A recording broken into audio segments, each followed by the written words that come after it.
Bueno, ¿por qué creo que los caballos son tan difíciles para nosotros de comprender en este momento? Me parece a mí que es una cuestión cultural, o sea, en la manera en que nosotros nos acercamos a los animales que domesticamos fue durante mucho tiempo producto de una ontología, digamos, de una situación de una cierta cultura.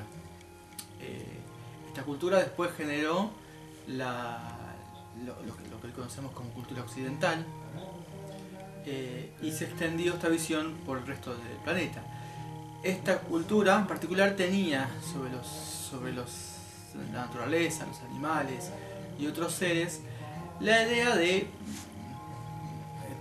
posesión, utilización,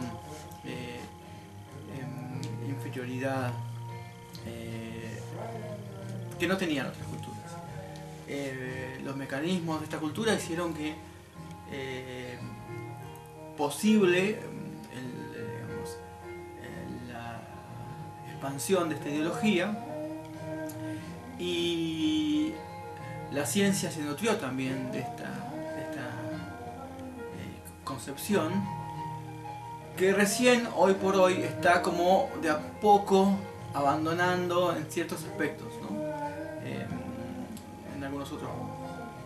hay ciencias que colaboran más con el final, digamos,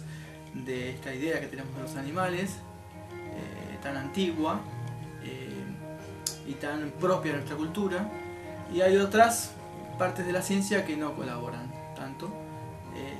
Así que bueno, durante un tiempo vamos a estar todavía entendiendo los animales de dos maneras distintas y casi opuestas. Una como entidades vivas y sintientes y que comparten el planeta junto con la especie humana, otras especies de animales similares a la nuestra, que tienen el mismo derecho a vivir en esta tierra, en este planeta, y a formar parte de esta existencia, y otra más bien etnocentrista, digamos, o especista o antropocentrista, que piensa que, bueno, ser, digamos, el dueño de la creación, y hay una ciencia que acompaña un poco estas ideas, tanto al no cuestionárselas como al tratar de probar la unicidad humana respecto a los animales, y por eso de alguna manera el derecho a regir sobre la tierra entre todas las especies y ese tipo de cosas. ¿Qué tiene que ver esto con los caballos? Bien, la manera en que nos acercamos a los animales en general y a los caballos en particular ha sido siempre una manera relativa al uso, digamos, de ellos. Y desde que, digamos, el hombre y el caballo se empiezan a relacionar en función del uso que le queremos dar, lo vamos aislando de su vida natural, de su situación natural, en parte es eso la domesticación, y vamos generando una situación de vida para los caballos muy ajena a su naturaleza y a su estado normal y sano. Esto genera una, digamos, situación tan anodina, tan extraña para esta especie, que nos confunde, digamos, porque la especie empieza a funcionar como si fueran, no sé, los humanos en situaciones, no sé, de carencia, de guerras, de holocaustos, de prisión, de encarcelación, de falta de libertad, de hambrunas, de crisis, etcétera, ¿no? O sea, empezamos a generar en los caballos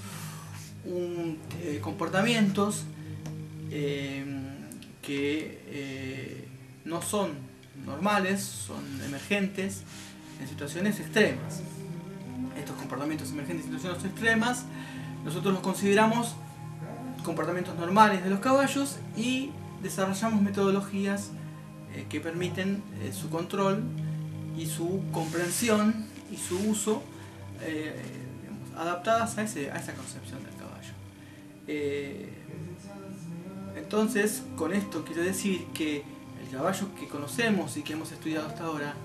y que concebimos hasta ahora es distinto a lo que realmente sería un caballo interactuando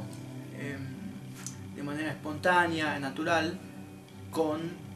otras especies o con nosotros, si esa situación fuera posible en este momento, ¿no? Si esa situación, o cada vez que esa situación es posible.